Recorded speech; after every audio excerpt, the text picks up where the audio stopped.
안녕하세요. 이번 영상에서는 장자크 루소의 인간 불평등 기원론을 요약 정리해봤습니다. 먼저 책 소개입니다. 루소의 인간 불평등 기원론은 1753년 프랑스의 한 도시인 디종의 학회에서 인간 불평등의 기원은 무엇이며 그것은 자연법으로 정당화되는가 라는 주제로 논문을 모집할 때 작성한 글입니다.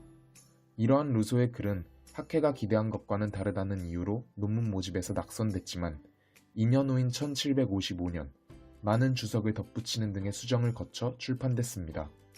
그렇다면 과연 1755년에 쓰여졌지만 264년이 지난 지금까지도 꾸준히 읽히는 이 책에는 어떤 내용들이 담겨져 있을까요?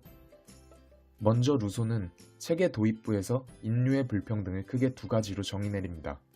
첫 번째 불평등은 나이, 건강, 체력 등 자연적으로 정해지는 불평등이고 다른 하나는 일종의 약속에 좌우되며 사람들의 동의로 정해지거나 적어도 용납되는 것, 타인에게 손해를 끼쳐 만들어진 빈부격차 혹은 주종관계 등에 의해 성립되는 특권으로 이를 도덕적 혹은 정치적 불평등이라 명명했습니다. 책의 다음 내용에서는 그러한 불평등의 기원을 알아보기 위해 자연상태로 거슬러 올라가 자연상태의 인간에 관해 서술한 뒤 인간 불평등의 기원, 원인을 꼬집어냅니다. 자연상태의 인간, 보통 자연상태라 하면 그림과 같은 원시인의 모습을 떠올립니다.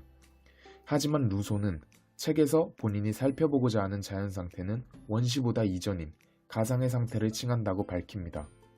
더불어 루소는 이 자연상태의 인간을 미개인이라고 부릅니다.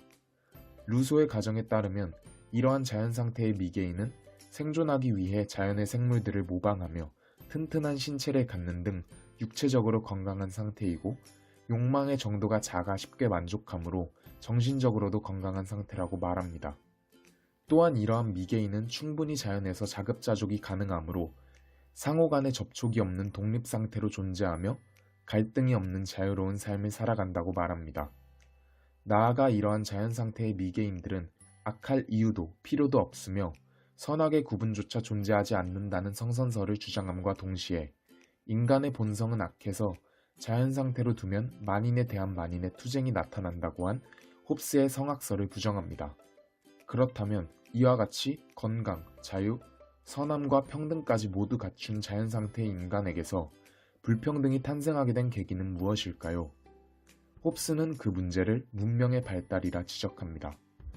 문명이 발달하면 행복과 평등이 더불어 증진된다는 당대의 사상과는 반대되게 그는 문명의 발달이 불행과 불평등을 초래해 인간을 타락시켰다고 말합니다. 인간 불평등의 원인 문명의 발달이 인간을 타락시켰다고 주장한 그는 문명의 발달에 따라 인간 불평등이 탄생한 과정을 서술합니다. 그의 서술은 크게 사회 공동체 형성, 사유재산 발생, 법 제정의 세 가지 키워드로 정리됩니다. 그중 가장 처음은 사회 공동체 형성입니다.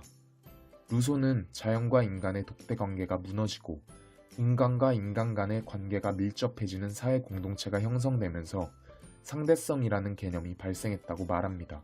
처음의 상대성은 앞서 말한 자연적 또는 신체적 불평등에 해당하는 것으로 힘, 말솜씨, 기타 여러 측면의 재주 등에서만 그 차이를 보였지만 문명이 발달하고 소유의 개념 그리고 사유재산의 개념이 등장하자 사유재산에서 가장 크고 강력한 상대성이 발생했다고 말합니다.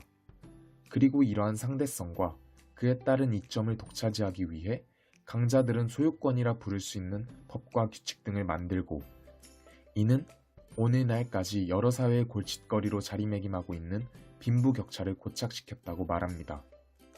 그러한 빈부격차를 토대로 힘을 얻은 세력은 소유권뿐만 아니라 노예제도 등 여러 악법들을 만들어내며 본인들의 권력과 힘 그리고 불평등을 굳건히 지켜내며 세습해 나갔고 강한 힘이 아닌 약한 힘까지 세습되며 노예의 자식들은 태어날 때부터 노예가 되는 상황에까지 이르게 됐다고 말합니다.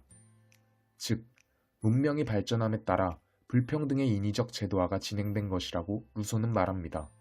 나아가 이러한 불평등의 골이 계속해서 깊어진다면 결국은 전제군주, 즉 지배자가 국가의 모든 권력을 장악해 아무런 제한 없이 마음대로 그 권력을 휘두르는 상태에까지 이르러 전제군주를 제외한 다른 이들은 모두 처음의 자연 상태와 같이 평등해지는 파국에 닿을 수 있다고 경고합니다.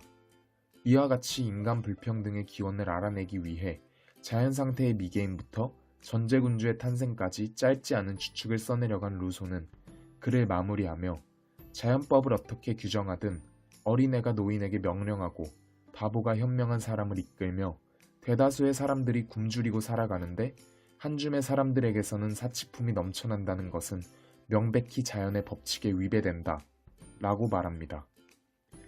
자연상태 미개인에 대한 묘사의 생물학적인 진위 여부를 떠나 기득권의 부조리와 자본주의의 지배에 루소가 제시한 공격적인 담론들이 오늘날까지 유효하다는 사실은 약간 비참하게까지 느껴집니다. 영상 시청해주셔서 감사합니다.